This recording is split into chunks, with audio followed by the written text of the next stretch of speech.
मैंने व्यक्ति को मानव शरीर दिया उद्धव, ये मेरी सबसे पहली कृपा है उसके ऊपर। और दूसरी कृपा क्या है, बहुत ध्यानपूर्वक सुनना।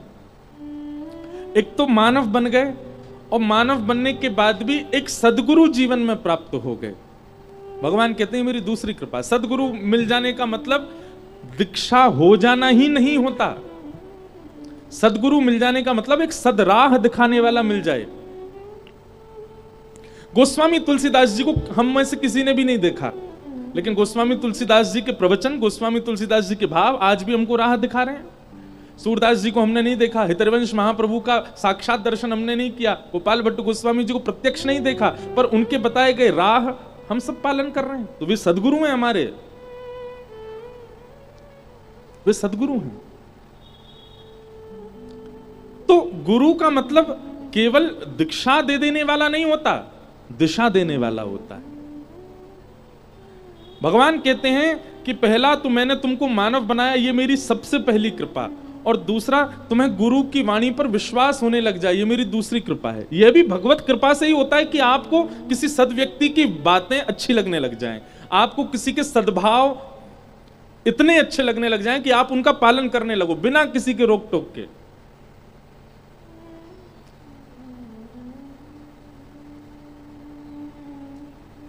यह भी भगवत कृपा है। नहीं तो कथाएं तो बहुत होती हैं संसार में, भारत में बहुत कथाएं होती हैं और बहुत वर्षों से हो रही हैं, पर आपकी भावना किसी को सुनने की बन जाती है, किसी को डट करके उसका आस्वादन करने की बन जाती है। यह भी भगवत कृपा से ही होता है। अपनी कमर कभी कभी थपथपाया कीजिए अगर आपकी कथा में रुचि बनती है तो। क्यों? क्योंकि मानव देह पहली कृपा ठाकुर जी की, और कथा में रुचि ये दूसरी कृपा है ठाकुर जी की। नहीं तो सबकी रुचि नहीं बनती है।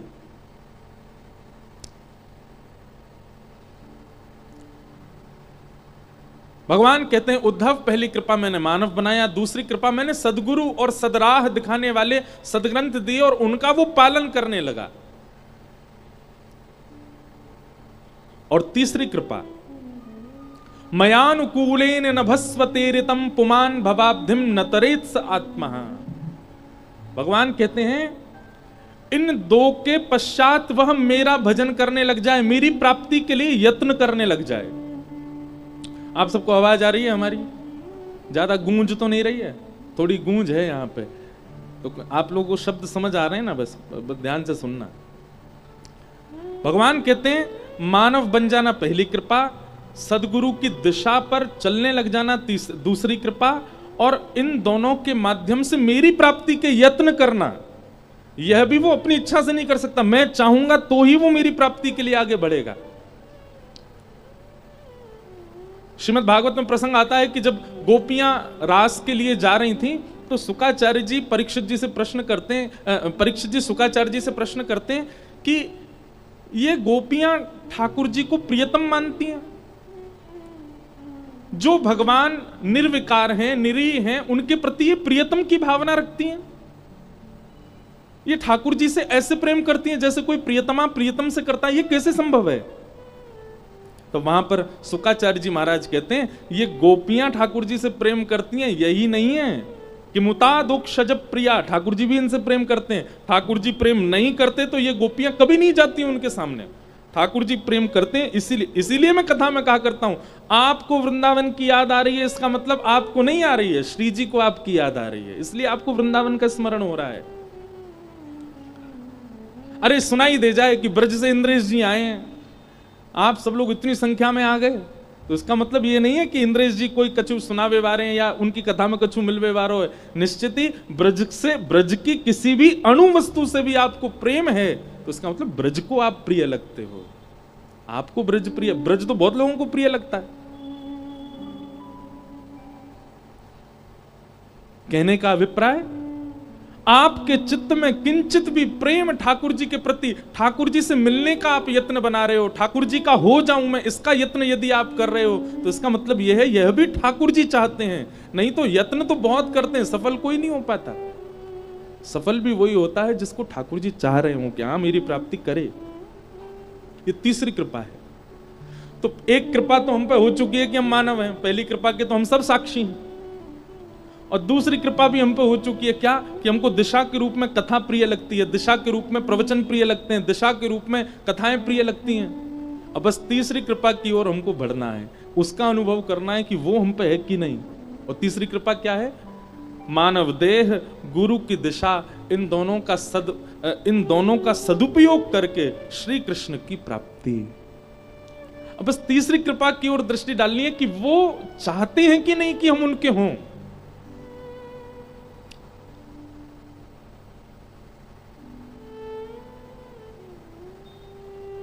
तो भैया ये बहुत बड़ी कृपा है ठाकुर जी की, कि मानव देह मिलने के बाद भी, स्वस्थ इंद्रियां मिलने के बाद भी, सर्वगुण संपन्न होने के बाद भी हम ठाकुर जी की भक्ति में लगे हैं, ठाकुर जी के भाव में लगे हैं। भव से पार उतरने का मतलब क्या है? ये कॉन्सेप्ट नहीं समझ आता। भव से पार उतरना मतलब, भव से पार एक तरफ कोना है, दूसरी तरफ भी कोना है। एक तरफ श्रीधाम वृंदावन है और एक तरफ वैकुंठ है। कई लोग साधना करके, पुण्य करके वैकुंठ की प्राप्ति करते हैं, और कई लोग साधना करके, भजन करके, ठाकुर जी से प्रेम करके श्रीधाम की प्राप्ति करते हैं। और ये बात मैं पहले ही कह दूं, वृंदावन को भजने वाले और वृंदावन चंद के उपासक, वे लोग वैकुंठ नहीं जाते तो क्या होता है? पुनः वृंदावन में ही आ जाते हैं। वो दिव्य रूप धारण करके, या तो उनकी इच्छा होगी या ठाकुर जी की इच्छा होगी तो जन्म वृंदावन में हो जाएगा, या फिर वो कोई दिव्य रूप धारण करके निज वृंदावन का दर्शन करेंगे।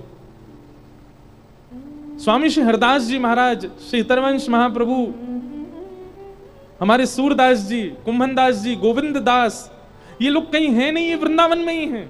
आज भी वहीं रहते हैं, आज भी वहीं दिव्य रूप धारण करके नित्य ठाकुर जी का दर्शन करते हैं, नित्य ठाकुर जी को लाड़ लड़ाते हैं। हमें भी उसी श्रृंखला तक जाना है, हमें भी उसी भाव में जाना है, और उसके लिए स्वयं को ऐसा बनाना है कि वृंदावन हमें स्वीकार करे। जैसे कहीं किसी को जॉब करनी हो तो उसको अपना रिज्यूम तैयार करना पड़ता है ना। मैंने इतना एक्सपीरियंस किया, मैंने ये पढ़ाई की, मैं इतना, मेरे को एक्सपीरियंस है, मैं इतना सब कुछ यहाँ काम कर चुका हूँ, ये सब देख करके अच्छी कंपनी आपको जॉब देती है। ऐसे ही वृंदावन के लिए भी एक रिज्यूम तैयार करो। वृंदावन के प्रिय बनने के लायक जो जो साधन हो सके उन सबको करने का प्रयास करो। हमारे वृंदावन के सप्त आचार्यों पर ठाकुर जी ने कृपा की। रूप गोस्वामी के लिए गोविंद देव बन के आए, सनातन गोस्वामी के लिए मदन मोहन रूप में पधारे, मधु पंडित के लिए गोपीनाथ, गोपाल भट्ट जी के लिए राधा रमण, हितरवंश महाप्रभु के लिए श्री राधा वल्लभ, और हरिराम व्यास जी के लिए जुगल किशोर, स्वामी श्री हरदास जी के लिए श्री कुंज बिहारी। लेकिन हरिराम व्यास जी पर थोड़ी कृपा ज्यादा हुई है ठाकुर जी की। क्यों? बाकी जितने भी आचार्य हैं उन्होंने भजन किया, भजन करके ठाकुर जी को पाया, ठाकुर जी मिले सबको। लेकिन हरिराम व्यास जी ने वृंदावन को भजा, और वृंदावन को भजवे के काज कहां मिलो। मैं एक बात कथा में कहा करता हूं, श्री जी को बहुत भजोगे ना तो ठाकुर जी मिलेंगे, और ठाकुर जी को बहुत भजोगे तो श्री जी मिलेंगी। लेकिन दोनों युगल यदि चाहिए तो वृंदावन को भजन करो। श्री हरिराम व्यास जी ने वृंदावन को भजा, और इसकी कृपा हुई कि श्री हरिराम व्यास जी के यहाँ जुगल किशोर दोनों ठाकुर जी आए, किशोरी जी भी और ठाकुर जी भी, दोनों प्रकट हुए। इसलिए वृंदावन को भजो, वृंदावन के उपासी बन जाओ। हम तो यही चाहें भैया, सबके चित्त में वही ब्रज के प्रति भाव प्रकट हो जाए। और अभी ये महीना बहुत सुंदर चल रहा है, मासानाम मार्ग शीर्षों हम, ठाकुर जी कहते हैं ये महीना जो है 12 महीने में ये मेरा ही स्वरूप है। कार्तिक के बाद ये जो स्वरूप आया है ना मार्ग शीर्ष का, ठाकुर जी ही हैं। इन 7 दिनों में खूब भज लो, खूब प्रार्थना करो, खूब वंदन करो, वृंदावन को खूब याद करेंगे हम कथा में, खूब झूम झूम करके वृंदावन के भावों को सुनेंगे, ताकि इस मार्गशीर्ष में इन सप्ताह कथा श्रवण के भाव से फलस्वरूप ये हो कि इस जन्म में तो मन में वृंदावन आ जाए और अगले जन्म में तन भी वृंदावन में आ जाए। ऐसी हमारी भावना है। मेरा तो है कि भैया मन भी तन भी दोनों वृंदावन के हैं, मेरा काम तो बन गया, मैं तो आप सबके काम के काजे आया हूं कि आप सबको भी काम बन जाए, सबन को वृंदावन प्राप्त हो, ऐसी भावना। आज प्रथम दिवस है कथा का, और कथा का समय वैसे 2 बजे से है रोज, आज थोड़ा विलंब हुआ है, लेकिन आप लोगों की उपस्थिति यदि 1:30 बजे तक हो जाएगी तो कथा 2 बजे प्रारंभ हुआ करेगी नित्य। तो आज जितने भी लोग आए हैं, कल से आप लोग 1:30 बजे से ही आ जाओ, तो 2 बजे से कथा हो, 5:30 बजे तक हम लोग खूब भाव से कथा श्रवण करें, और उसके उपरांत फिर मंगल विश्राम हो, खूब आनंद आएगा। मन में भाव है कि ब्रजरस बहुत समय से अधूरा है, लेकिन हापुड़ के जितने भी हमारे वैष्णव जन हैं सब ब्रज के बड़े प्रेमी हैं, तो यहाँ ब्रज के भाव कहे जाएं, ब्रज की लीलाएं सुनाई जाएं। आप सब लोग बड़े भाव से पधारिएगा। आज क्योंकि भागवत जी की कथा है, इसलिए क्रम भी हम लोग बीच बीच में स्पर्श करें। महात्म्य में आज प्रवेश करते हैं, महात्म्य की कथा के द्वारा आज के मंगल भाव को स्थापित करें। बोलो वृंदावन बिहारी लाल की। सच्चिदानंद रूपाय विश्वोत्पत्त्यादि हेतवे तापत्रय विनाशाय श्री कृष्णाय वयं नुमः। यं प्रव्रजन्तमनुपेतमपेत कृत्यं द्वैपायनो विरह कातरयाजुहाव पुत्रेति तन्मयतया तर्वोऽभिनेदुः तं सर्वभूतहृदयं मुनिमानतोऽस्मि। सच्चिदानंद रूपाय, भगवान के 3 रूप हैं, सत्य, चैतन्य और आनंद। स्वरूप ठाकुर जी के बहुत सारे हैं। जाकी रही भावना जैसी प्रभु मूरत देखी तिन तैसी, जैसी जिसकी भावना वैसे ठाकुर जी।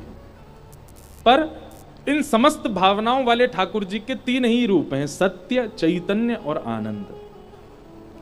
सबसे पहली बात, ठाकुर जी सत्य हैं, परम सत्य हैं। एक बात याद रखिएगा, जिसके सामने उपस्थित होते ही आपके चित्त से अपने आप सत्य प्रकट होने लग जाता है, जिसके सामने उपस्थित होने पर आप झूठ नहीं रख पाते हैं चित्त में, या तो वो ठाकुर जी हैं या ठाकुर जी का कोई जन है, ये बात निश्चित मानिए।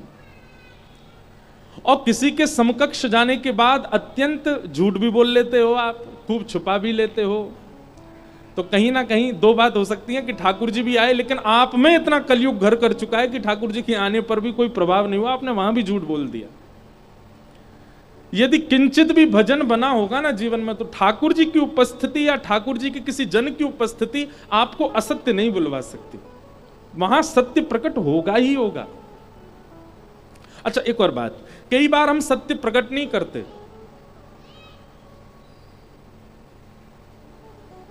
गोपाल जी जिनके डोल रहे हैं, इनको बैठा लो, थोड़ी देर कथा वाले गोपाल जी को ही घूमने दो।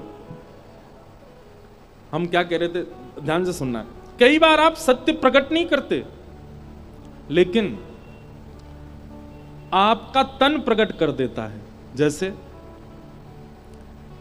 किसी भगवदीय के सामने आने पर आप चाहते तो हैं कि मैं इनको अपने हृदय की बात बताऊं, पर आप नहीं बोल पाते, तो आपका तन बोलता है। क्या?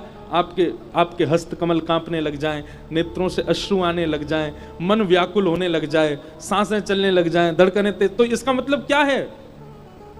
दोनों बातें हैं। सामने जो बैठा है वो भगवदीय भी है, और दूसरा आपके चित्त में थोड़ा भजन जो है वो श्रेष्ठ है, इसलिए असत्य आपके भीतर रुक नहीं पा रहा है, वो उसको प्रकट करने की इच्छा कर रहा है।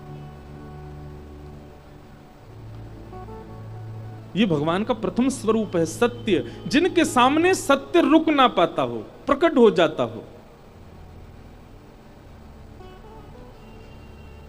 जिनके सामने सत्य छुपाने की भी इच्छा मन में ना होती हो, जो है वास्तविक है और वह प्रकट कर दिया जाए।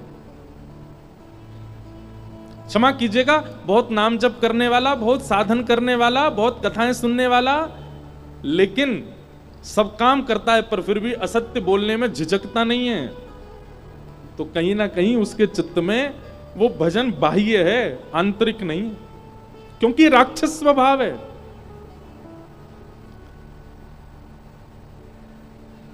यदि कोई शुद्ध चित्त से भगवत भाव रखता होगा तो निश्चित है कि वह सत्य को ज्यादा देर छुपा नहीं पाएगा, उसको प्रकट करना पड़ेगा। तो भगवान का प्रथम स्वरूप सत्य। ठाकुर जी का दूसरा स्वरूप है चैतन्य।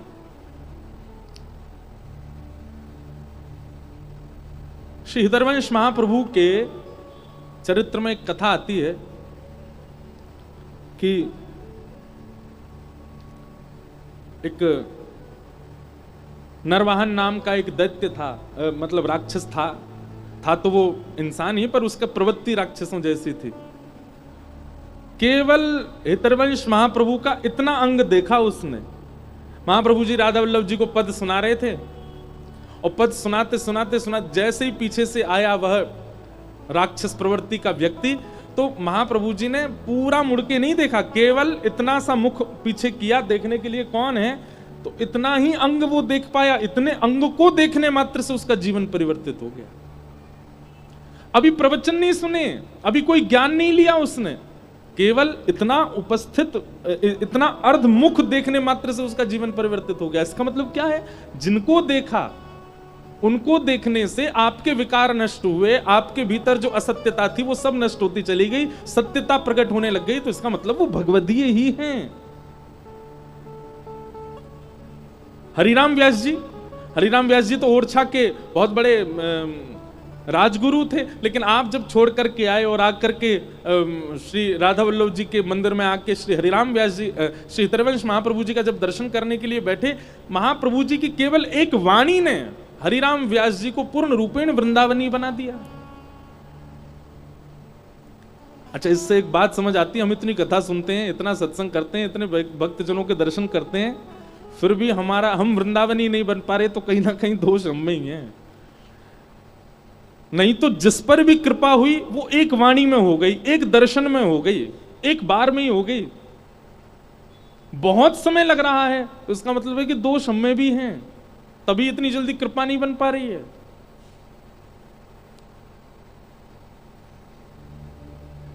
महाप्रभु जी का स्मरण भी इसलिए हो रहा है कि जब मैं गाड़ी से उतरा तो सबने यही कीर्तन कर दिया, जय जय राधा वल्लभ श्री हरिवंश, जय श्री वृंदावन श्रीवन चंद, इसलिए महाप्रभु जी बार बार याद आ रहे हैं। हरिराम व्यास जी तो इतने बड़े विद्वान थे, पूरा भारत का विद्वत समाज कांपता था हरिराम व्यास जी के नाम से। क्या वैभव, क्या ऐश्वर्य, क्या संपत्ति, सब कुछ था उनके पास में। केवल एक दिन ओरछा में बैठे बैठे बेतवा नदी के तट पर कोई वृंदावनी गया और वृंदावन का कोई रसपद गाने लगा। उस पद को सुनने मात्र से हरिराम व्यास जी के चित्त में आ गया, ये पद किनका है, ये भाव किनका है, जो ये गा रहे हो आप, ये किसकी रचना है। तब उन्होंने कहा ये वृंदावन में श्री राधा वल्लभ जी के परम सेवक श्री हितरवंश महाप्रभु का भाव है। उसी समय निकल पड़े वृंदावन की ओर। अल्लो, एक और बात समझ में आई, नरवाहन पर तो फिर भी महाप्रभु जी के इतने अंग देखने से कृपा हुई। हरिराम व्यास जी ने तो केवल पद सुना, वो भी किसी और का गाय, किसी और के मुख से, उससे कृपा हो गई, चले गए वृंदावन। लेकिन वृंदावन भी ऐसे नहीं गए, अपने यश वैभव को संग लेकर के गए। अपने सारे जितनी जगह वो जीत चुके थे, जितनी जगह उनको विजय मिली थी, सब जगह के विजय पत्र संग लेकर के गए।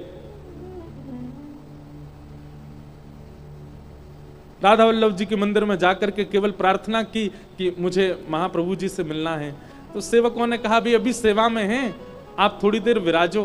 तो हरिराम व्यास जी बोले, तुम जानते हो किसको बैठने के लिए कह रहे हो?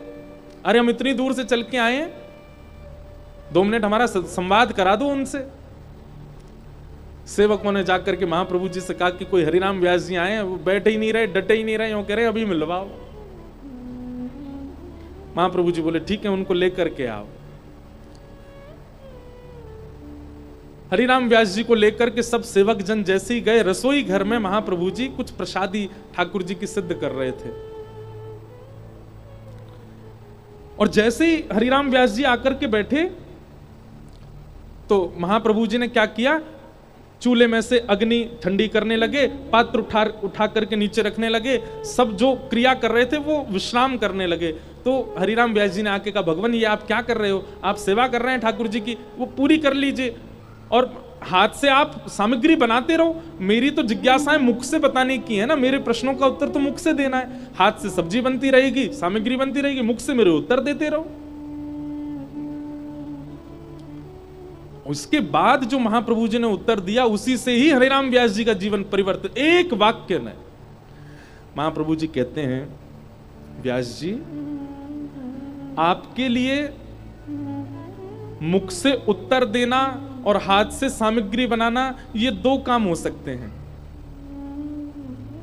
पर मेरे लिए सामग्री सिद्ध करना ठाकुर जी की सेवा है। और मैं सामग्री सिद्ध केवल हाथ से नहीं करता, मन से भी करूंगा, बुद्धि से भी करूंगा, नेत्रों से भी करूंगा, ठाकुर जी की सेवा के लिए। ऐसा नहीं है कि केवल हाथ वहां चल रहे हैं, बुद्धि कहीं है, मन कहीं है। अरे जब सेवा कर रहे हैं, ठाकुर जी की प्रसादी बना रहे हैं, तो मन भी वही है, बुद्धि भी वही है। और अगर मैं प्रसादी बनाऊंगा तो आपका संशय दूर कैसे करूंगा, क्योंकि मेरा मन तो सामग्री में है और आपको संशय निवृत्ति की इतनी जल्दी है, तो फिर उसके लिए मुझे सामग्री छोड़नी पड़ेगी, आपकी निवृत्ति करनी पड़ेगी, क्योंकि मन वहां से हटा के आप में लगाना पड़ेगा।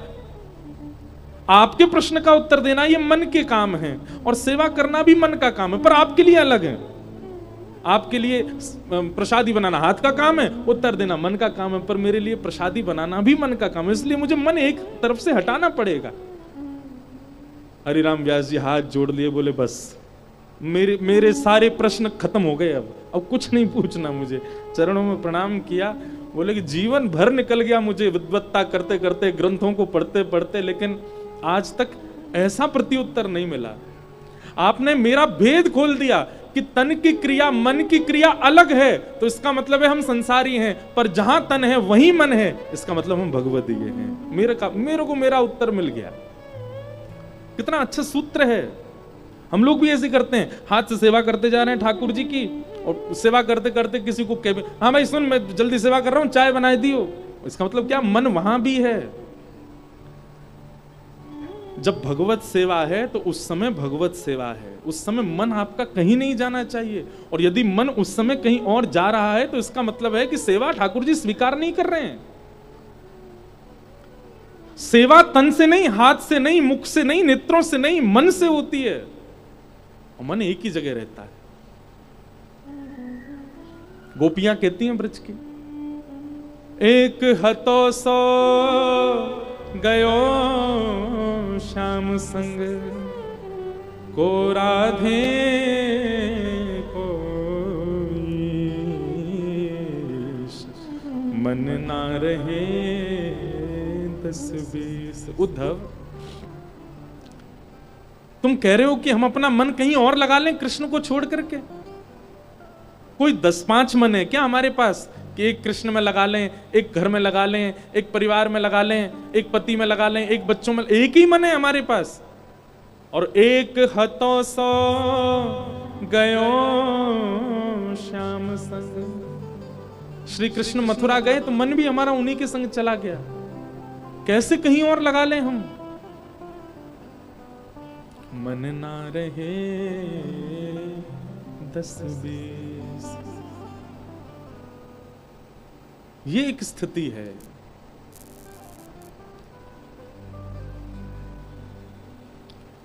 तो परमात्मा सत्य है और परमात्मा को भजने वाले जो हैं, परमात्मा की सेवा करने वाले जो हैं, उनके अंदर भी वह सत्य गुण दिखने लगता है। और उस गुण का एक ही प्रमाण है कि वो जहां जाएंगे वहां सत्य अपने आप प्रकट होता चला जाएगा।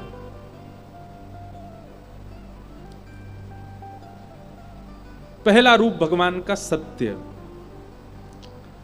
दूसरा रूप भगवान का चैतन्य। चैतन्य का मतलब ठाकुर जी जड़ नहीं है। मैं कथा में एक बात कहता हूं, कोई कहते हैं ब्लैक मार्बल के ठाकुर जी हैं, कोई कहते हैं अष्ट धातु के ठाकुर जी हैं, कोई कहते हैं चांदी के ठाकुर जी हैं, कोई कहते हैं स्वर्ण के ठाकुर जी हैं, कोई कहते हैं फलाने पत्थर के ठाकुर जी हैं। नहीं, ठाकुर जी जड़ नहीं है। ये जड़त्व तो हमारे लिए एक चुनौती है। और वो चुनौती कैसी है? ठाकुर जी जड़ रूप में हमारे पास आकर के हमें चुनौती देते हैं, यदि तुम्हारे प्रेम में सामर्थ्य हो, तुम्हारे भाव में सामर्थ्य हो, तुम्हारी भक्ति में सामर्थ्य हो, तुम्हारी सेवा में सामर्थ्य हो, तो मैं आया हूं जड़ बन के, तुम चैतन्य बना के दिखाओ। मेरी भुजा तो ऐसी ही रहेंगी, लेकिन तुम अपने भाव से इनको सीधी करके दिखाओ। मैं तो त्रिभंग लली ही हूं, लेकिन तुम अपने भाव से कभी बैठा के दिखाओ।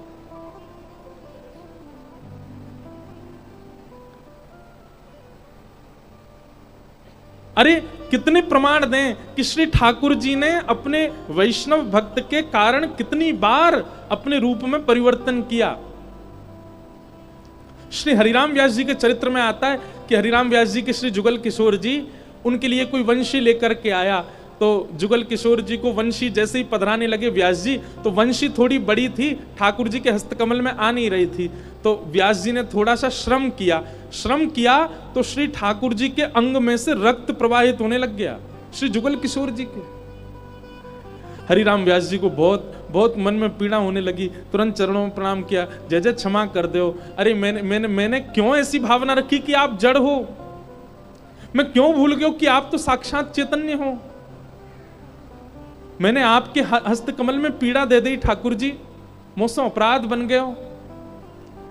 और हरिराम व्यास जी उसी समय अपने पुत्र को सेवा में करके और निकल पड़े वृंदावन की परिक्रमा में। सूर्य उदय से सूर्यास्त तक केवल परिक्रमा करूंगा, या को अपराध को प्रायश्चित करूंगा, मैंने ठाकुर जी को श्रम कर दियो। हरिराम व्यास जी परिक्रमा करके रात्रि में जैसे ही वापस आए और शयन में आकर के जुगल किशोर जी का दर्शन किया, तो जुगल किशोर जी वही वंशी धारण करके खड़े थे जो सुबह आ ही नहीं रही थी हाथ में। हरिराम व्यास जी ने अपने पुत्र को बुला करके पूछा, जी वंशी तो ठाकुर जी के नाप की थी नहीं, ठाकुर जी के हस्तकल में सुबह आ नहीं रही थी, जी कैसे आ गई? पुत्र ने तुरंत जुगल किशोर जी के पास जाकर के और पिताजी से कही, पिताजी आप कैसे कह रहे हो जी वंशी ठाकुर जी के नाप की नहीं है? देखो ये तो बड़ी सहजता से बाहर आ रही है, बड़ी सहजता से ठाकुर जी धारण कर रहे हैं।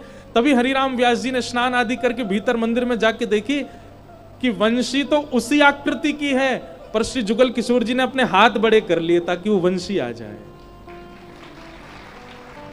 ठाकुर जी चैतन्य हैं, जड़ नहीं है।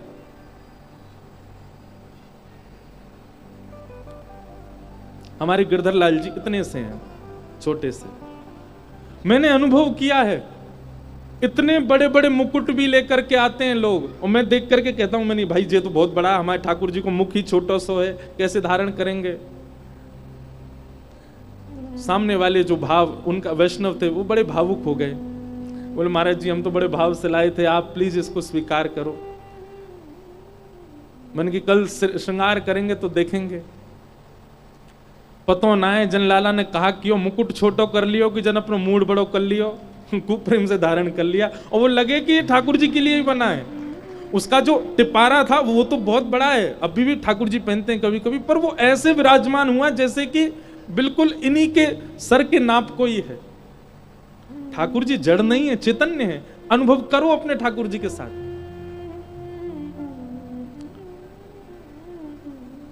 हमारे गिरधर लाल जी जब आए थे, सेवा सौभाग्य जब मिला था, माता जी बैठ जाओ, विराज जाओ।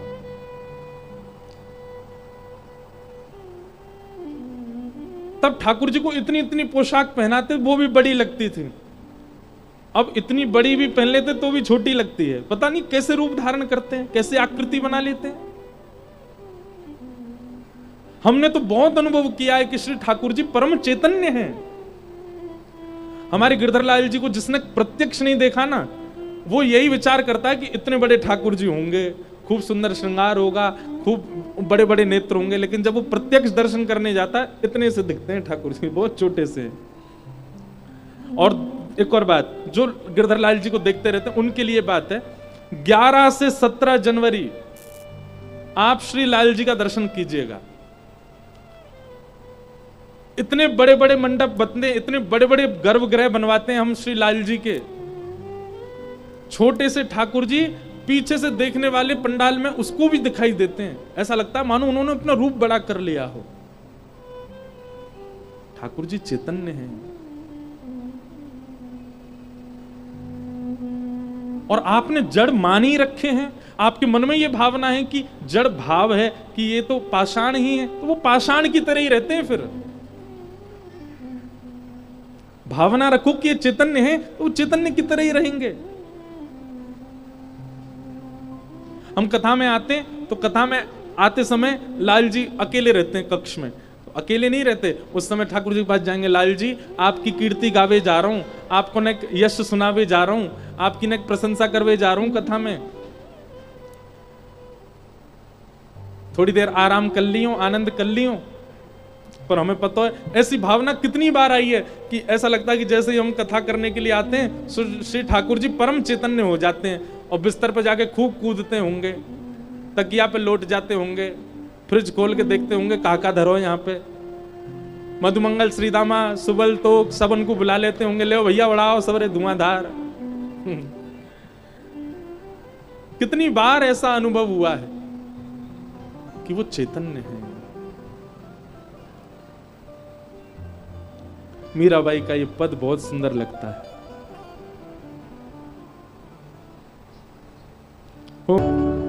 तो भगवान का दूसरा रूप कौन सा है? चैतन्य। ठाकुर जी चैतन्य है, जड़ नहीं है वो। जड़ तो हमारे लिए चुनौती है, जड़ तो हमारे लिए ठाकुर जी ने धारण किया है कि तुम चैतन्य करो, मैं चैतन्य होने के लिए बैठा हूं, तुम करो। तो चैतन्य मतलब ठाकुर जी चलें फिरें, ऊधम करें, उछलें कूदें, नाचें गाएं। और ये चैतन्यता ठाकुर जी की तभी प्रकट हो सकती है जब आपके चित्त में चैतन्य भाव उनके प्रति हो। मीराबाई का था इसलिए उनके ठाकुर जी चैतन्य ही थे। लेकिन एक बात और कह दें, आजकल ठाकुर जी चैतन्य होने में थोड़े घबराते भी हैं। ठाकुर जी बोलेंगे मैं कहीं चैतन्य है गयो तो पूरी दुनिया में ढिंडोरो पीट देगो। बेचारे इतने घबराते हैं कि हाथ भी यूं ही करके खड़े रहते हैं। कभी कभी दर्द होता होगा तो यूं कहेंगे अगर यहाँ पे न्यो भी है गयो ना तो पूरी दुनिया, मीडिया वाले ने बुला लेगो। पहले तो मेरे घर के ठाकुर जी ने हाथ सीधे किए। आजकल सोशल मीडिया पे लोग वाग भी पता नहीं क्या करते, ठाकुर जी को भी सोशल इन्फ्लुएंसर बना रखा है। हमारे ठाकुर जी ने फ्रिज से खीर निकाल के खा ली। एक वीडियो तो मैंने अभी कुछ दिन पहले ही देखी, वो फ्रिज में जैसे वीडियो बनाती हुई जा रही है, फ्रिज खोली तो खीर पे ही लड्डू गोपाल बैठे हैं। ओहो हमारे ठाकुर जी खीर खा रहे थे। देखो देखो भैया ऐसे मत करो, नहीं तो कलयुग में ठाकुर जी बेचारे नेकात जो कृपा करने वो नहीं करेंगे। ठाकुर जी कहेंगे घोर कलयुग आ गया, भागो यहां से। ऐसे नहीं करना चाहिए भैया। अगर कभी चैतन्यता का अनुभव हो भी जाए, कभी आपको ऐसी अनुभूति हो जाए, देखो हमको तो अनुभव होते हैं और हमको मंच से बताने इसलिए पड़ते हैं क्योंकि कई लोग बताई हुई बातों का फिर पालन करते हैं, अपने जीवन में घटाते हैं, इसलिए हमको तो मंच से कई भाव कहने पड़ते हैं। लेकिन आप सब उसका कभी प्रदर्शन मत, कभी कोई चैतन्य लीला अगर ठाकुर जी कर भी दें, उसको कहीं लिख लो, कहीं उसको अंकित कर दो, पर उसको बताओ नहीं, सबके सामने कहो नहीं। स्वप्न तक नहीं बताना चाहिए ठाकुर जी को, ठाकुर जी का इतना गोपनीय रखना चाहिए भाव। हमारे रसिक जन वृंदावन के कहते हैं कि रस बतावे से रस घटे, रस बतावे ते रस घटे। रस बांटने से रस नहीं घटता है, रस बतावे से रस घटे। इसलिए बताओ नहीं, गोपनीय रखो।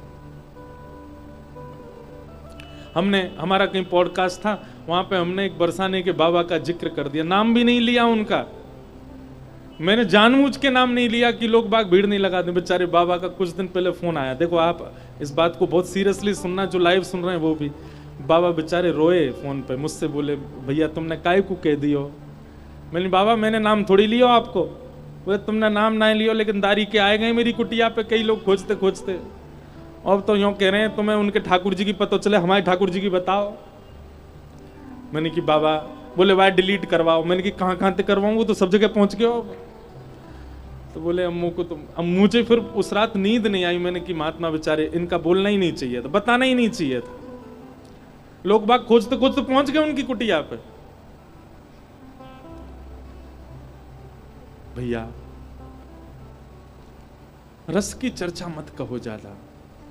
हम मंच से कह दें सुन लो, भाव रखो चित्त में, अच्छे से उसका रखो, अपनी सेवा के भी जो आपको अनुभव होते हैं उनको भी गोपनीय रखो, चित्त में रखो और होने दो। बहुत कुछ करेंगे ठाकुर जी अभी। आप एक बार में ही इतने ज्यादा क्यों उछलने लग जाते हैं? हमारे ठाकुर जी ने ऐसा किया।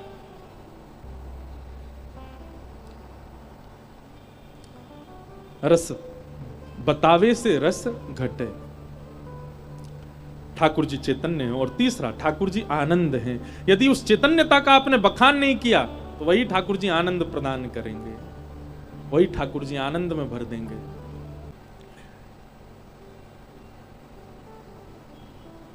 नारद जी महाराज ने पृथ्वी भ्रमण करने की इच्छा प्रकट की,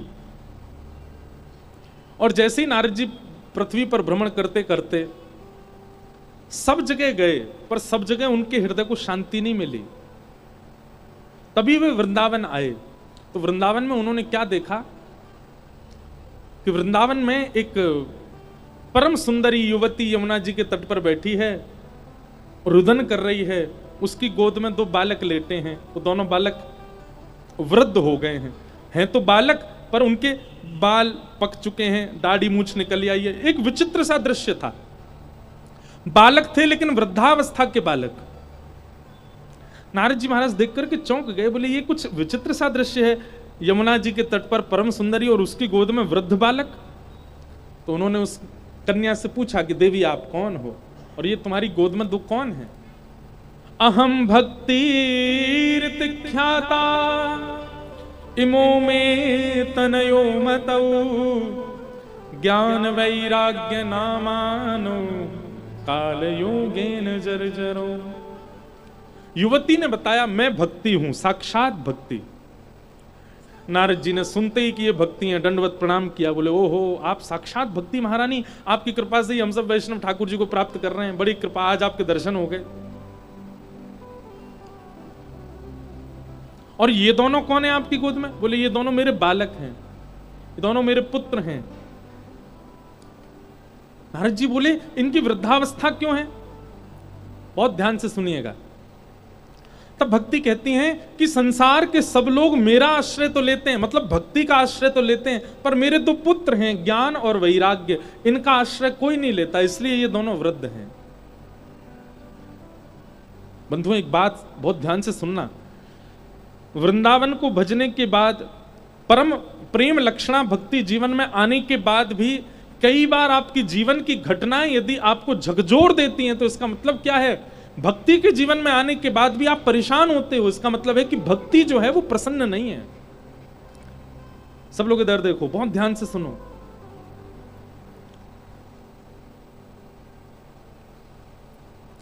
भक्ति यदि जीवन में आएगी तो फिर संसार के उतार चढ़ाव में भी आप सम ही रहोगे, वहां आप विचलित नहीं हो सकते। हम कोई अपनी प्रशंसा के रूप में नहीं कह रहे, पर एक बात बोल रहे हैं, हम भी गृहस्थी हैं, हमारा भी परिवार है, वो बात अलग है, ब्याह नहीं हुआ पर परिवार तो है।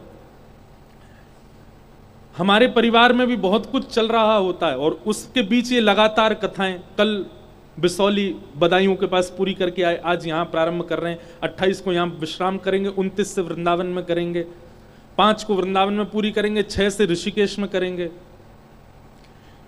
क्या हमारे जीवन में कुछ नहीं होता होगा? हमारे घर परिवार में कुछ घटनाएं नहीं होती होंगी? कुछ ऐसी बात नहीं होती होगी जिससे चिंता होती हो? बहुत कुछ होता है,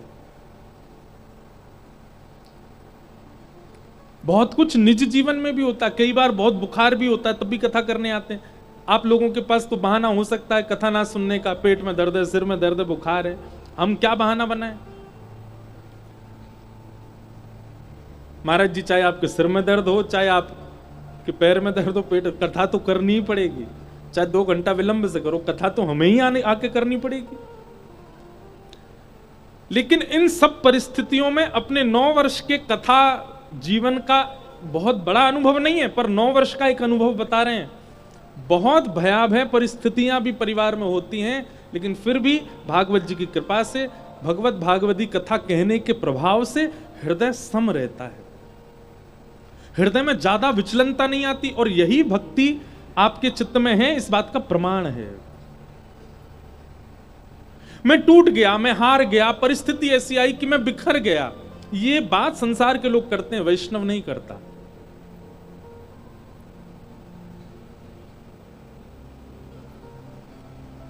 हर परिस्थिति में सम रहता है वैष्णव।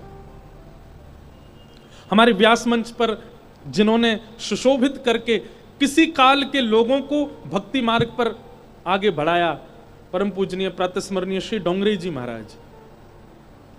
जिस काल में आधुनिक व्यवस्थाएं नहीं थी, जिस काल में टीवी नहीं था, जिस काल में लोगों के पास में कथा सुनने का एक ही तरीका था, क्या, पंडाल में जाओ सुनो, उस काल में लाखों वैष्णवों को भगवत प्रेम सिखाया श्री डोंगरे जी महाराज ने।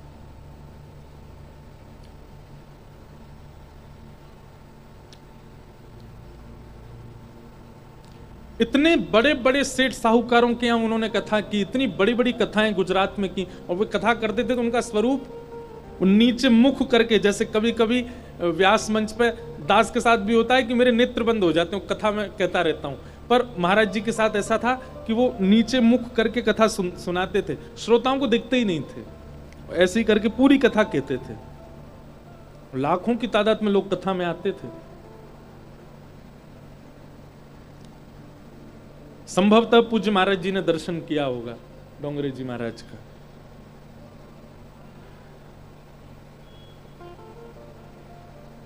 उनका नियम था, ये हमारी शिक्षा के लिए भी है, ये बात आप लोगों के लिए भी, उनका नियम था, कथा में जो भी प्राप्त होता था, जो भी दक्षिणा मिलती थी, जो भी लोग चढ़ा देते थे, जो भी उनको कुछ देते थे, वो सब इकट्ठा करते और 7वें दिन वहां पर उतनी धनराशि से एक अन्य क्षेत्र चालू कर देते उसी नगर में, कि यहां आने वाले सब वैष्णवों को प्रसादी की व्यवस्था इसी धनराशि से हो। आज भी कितने नगरों में महाराज जी के अन्य क्षेत्र चल रहे हैं। उनकी धर्म पत्नी जब उन्होंने अपने प्राण त्यागे तो ऐसा सुना गया है कि महाराज जी के पास अंतिम संस्कार करने के लिए भी धनराशि नहीं थी। बड़े बड़े धनाढ्य वहां पर सामने खड़े थे और वे सब एक इशारे पर कर सकते थे सब व्यवस्थाएं, पर महाराज जी का ऐसा नियम था नहीं। तब उन्होंने क्या किया, अपनी पत्नी के ही कानों के कुंडल और जो स्वर्ण के 2-3 आभूषण थे उनको बेच करके जो धन मिला उससे संस्कार किया, उससे ब्राह्मण भोज आदि सब कराए। मन स्थिर, ये एक वैष्णव का दर्शन है। वैष्णव, आप तिलक लगा करके घूम रहे हो, आप कंठी पहन के घूम रहे हो, हाथ में माला जीली लेके घूम रहे हो, ये आपका बाह्य दर्शन हो सकता है, पर वास्तव में वैष्णवता तब पता चलती है जब आपकी विषम परिस्थिति आई और उस समय में आपकी बुद्धि, विवेक, वाणी किस प्रकार का निर्णय लेती है, किस प्रकार का व्यवहार करती है, उससे पता चलता है कि आप वैष्णव हो कि नहीं हो।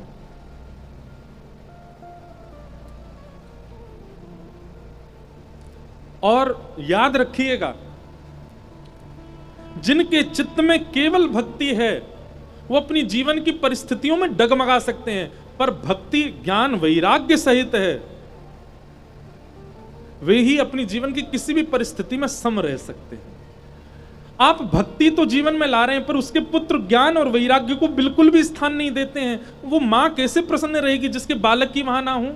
हम ये नहीं कहते कि ज्ञान प्रधान हो जाओ, ये नहीं कहते कि वैराग्य प्रधान हो जाओ, रहो भक्ति प्रधान ही, पर ज्ञान वैराग्य चित्त में होने अति अनिवार्य हैं।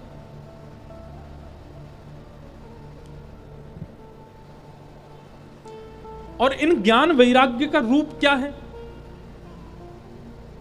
ज्ञान का रूप है विवेक। बहुत सावधानी से सुनो,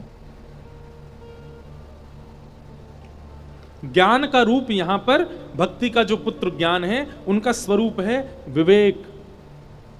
और विवेक का मतलब सही गलत की उत्तम पहचान, वही विवेक है। वो विवेक यदि हमारे चित्त में है तो निश्चित है हमारी भक्ति हमें हर स्थिति में सम रखेगी। अब मुझे तो इतने चरित्र याद आते रहते हैं, कभी कोई भाव मीराबाई के चरित्र में भी आता है कि जब जिनसे उनका ब्याह हुआ,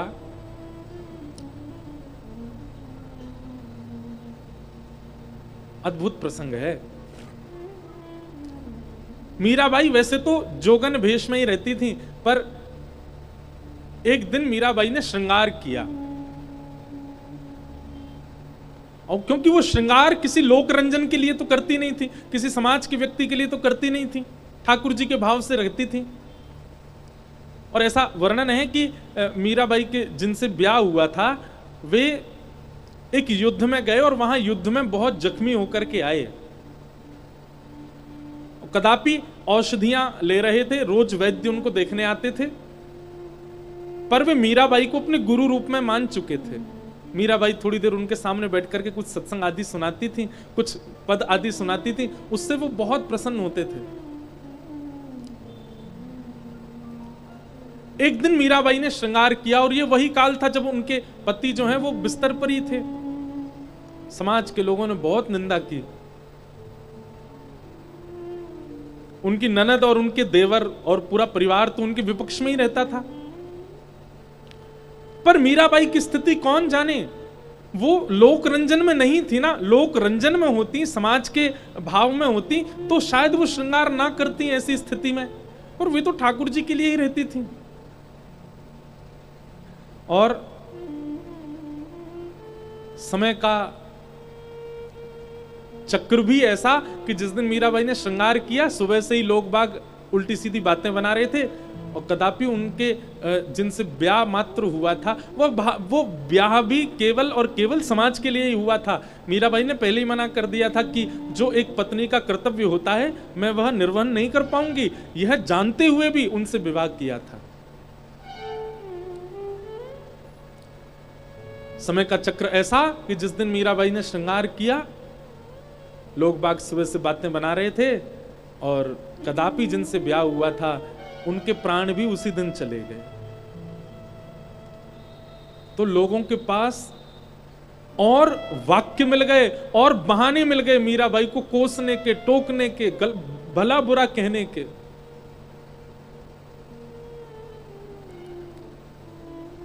लेकिन मीराबाई पर प्रभाव नहीं पड़ा। मीराबाई ने तो इसी भाव से देखा कि एक भगवत जन, एक मेरा एक परम सखा भगवत धाम चला गया, ठाकुर जी ने स्वीकार कर लिया।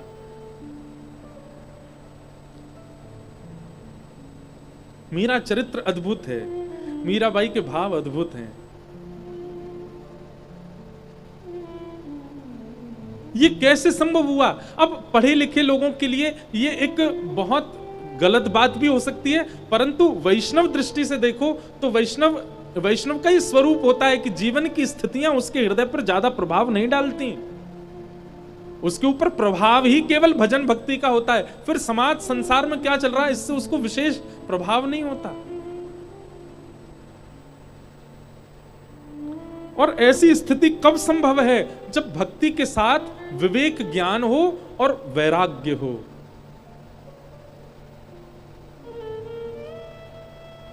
भक्ति के प्रथम पुत्र ज्ञान, जिनका तात्पर्य है विवेक, विवेक यानी सही गलत की पहचान होना। और क्षमा कीजिएगा, आप सही गलत की पहचान समाज में कितना भी घूम लीजिए, पूरे विश्व की यात्रा कर लीजिए, कितना भी पढ़ लिख लीजिए, लेकिन विवेक बुद्धि, सही गलत की पहचान केवल सत्संग से आपके जीवन में आ सकती है, नहीं तो अन्यथा नहीं आ सकती। बड़ी बड़ी यूनिवर्सिटी में पढ़े लोग, बड़े बड़े दुनिया का भ्रमण करने वाले लोग एक महापुरुष के सामने ही अपनी संशय का समाधान पूछने आते हैं। वो महापुरुष जो अपनी कुटिया से बाहर ही नहीं जाता, वो इतने बड़े बड़े संशयों का समाधान कर देता है। किसी समय पर हो सकता है यहां पर कुछ लोग हों, उन्होंने दर्शन किया हो, हमारे वृंदावन में श्री देवरा बाबा, बड़े बड़े राजमंत्री तक आते थे। बाबा केवल अपनी कुटिया में बैठे रहते थे, ऊपर से ही बात करते थे, और एक ही समय था उनके मिलने का। लोग जाकर के प्रश्न करते, सबके उत्तर देते थे।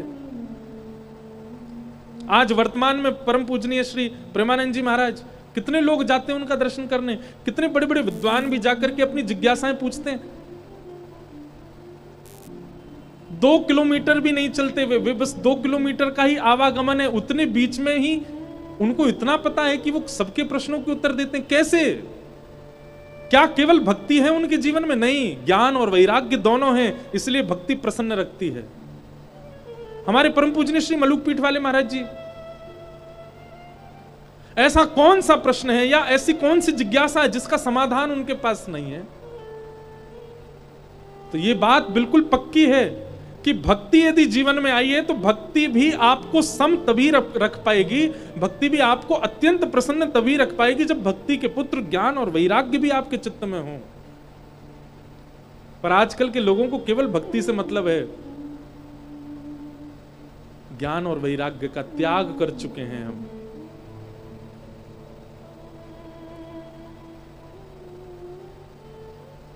भक्ति के प्रथम पुत्र का नाम ज्ञान, ज्ञान यानी कि विवेक, सही गलत की पहचान, और वो आपको सत्संग से आएगी। तो आप कीर्तन करते हैं, भजन करते हैं, सब कुछ करते हैं, पर साथ साथ में सत्संग भी किया करो। इससे ज्ञान बुद्धि बढ़ेगी, विवेक बुद्धि जागृत होगी। और भक्ति के दूसरे पुत्र का नाम है वैराग्य। वैराग्य का मतलब सब त्याग देना नहीं होता, सब छोड़ देना नहीं होता, सबसे परे हो जाना नहीं होता। वैराग्य का मतलब राग और द्वेष से निवृत्ति को ही वैराग्य कहते हैं। भाषा थोड़ी कठिन हो सकती है पर ध्यान से सुनिएगा। राग और द्वेष किसको कहते हैं? आपने मुझे माला पहनाई, आप चाहे जितने बुरे हो लेकिन आपने माला पहनाई इसलिए मैं आपकी प्रशंसा कर रहा हूं, ये राग है।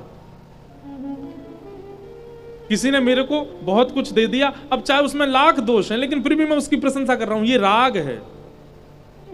और कोई कितना भी अच्छा है लेकिन मेरी गलती पर उसने मुझे टोक दिया, फिर भी मैं उसका द्वेषी बना हुआ हूं, ये द्वेष है।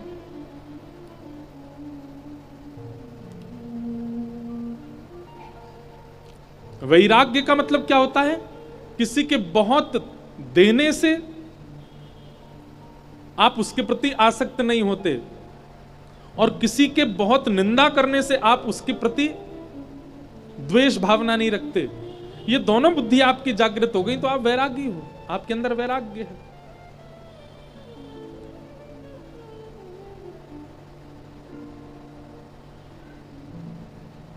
वैराग्य, वैराग्य का दूसरा अर्थ क्या होता है? वस्तु का त्याग नहीं, पर वस्तु के प्रति जो आपकी बहुत ममता है उसका त्याग। एक बात सत्य मानिएगा, शरीर से किसी को छोड़ देना वो त्याग नहीं होता, मन से छोड़ देना त्याग होता है। कई बार हम उन लोगों का साथ देते हैं जिनको हम मन से नहीं चाहते, पर शरीर से ऐसा दिखाते हैं कि हम तो तुम्हारे साथी हैं।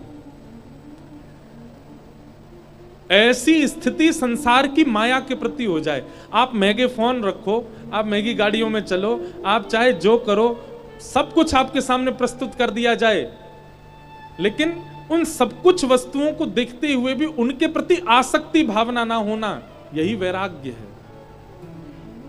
उसके प्रति आसक्ति ना होना, वही वैराग्य है। और माफ कीजिएगा, जब तक ये दोनों आपके चित्त में नहीं आएंगे, विवेक ज्ञान और वैराग्य, तब तक आप अपनी भक्ति से प्रसन्न नहीं हो पाओगे, आप अपनी भक्ति से आनंदित नहीं हो पाओगे, उस परम सत्व का दर्शन नहीं कर पाओगे। और ये दो स्थिति दो ही प्रकार से बन सकती हैं, या तो बहुत सत्संग करके इन दोनों को जागृत करो कि ये विवेक है और ये वैराग्य है, और या फिर दूसरा तरीका है बहुत भोले बन जाओ, इतने सरल, इतने सहज, इतने सीधे बन जाओ, कुछ पता ही नहीं है संसार में। दूसरा वाला बहुत कठिन है, भोला बनना। आजकल सबको सब कुछ पता है, इसलिए सीधा और भोला बनना तो बहुत ही मुश्किल है। सबको सब पता है, इसलिए पहला वाला अप्लाई करो। क्या विवेक क्या है? सत्संगों के द्वारा जानना शुरू करो। और वैराग्य क्या है? सत्संग के माध्यम से जीवन में उतारना प्रारंभ करो। 56 भोग सामने रखे हैं लेकिन फिर भी जीव लपलपाए ना, इसको वैराग्य कहते हैं। अत्यंत भोग्य वस्तु सामने है पर फिर भी आपकी इंद्रियां उसके प्रति जाए ना, इसको वैराग्य कहते हैं।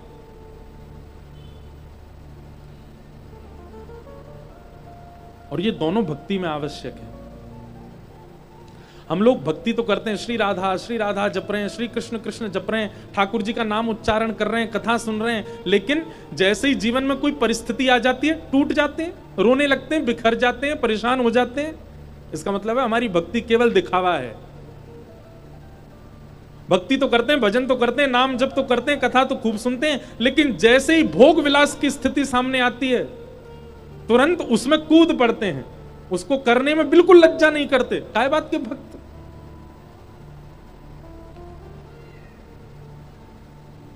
नहीं। अगर सच्ची वैष्णवता चित्त में होगी तो आप वह माहौल स्वीकार ही नहीं कर सकते जो ठाकुर जी के विपरीत हो।